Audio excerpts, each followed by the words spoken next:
En 1615, une reine en deuil marchait dans les jardins Boboli de Florence. Marie de Médicis, veuve d'Henri IV, cherchait consolation dans les souvenirs de sa terre natale. De retour à Paris, elle prit une décision audacieuse.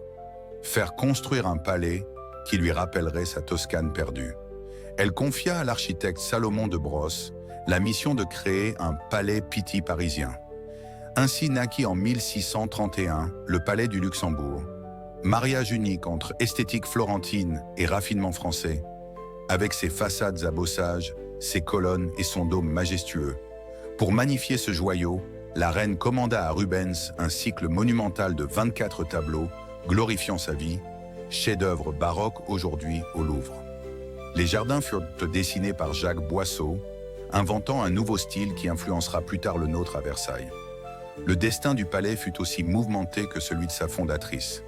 Prison révolutionnaire ayant enfermé Danton et Desmoulins, il devint ensuite siège du Directoire puis du Sénat impérial. Napoléon l'agrandit considérablement, ajoutant l'escalier d'honneur et la bibliothèque. Depuis 1879, le Luxembourg abrite la chambre haute du Parlement français.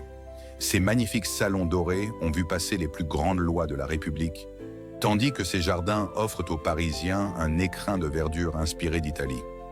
Par un juste retour de l'histoire, ce palais conçu par une reine étrangère pour apaiser sa nostalgie est devenu l'un des symboles les plus puissants de la République française, incarnant la permanence des institutions dans la splendeur d'un cadre séculaire.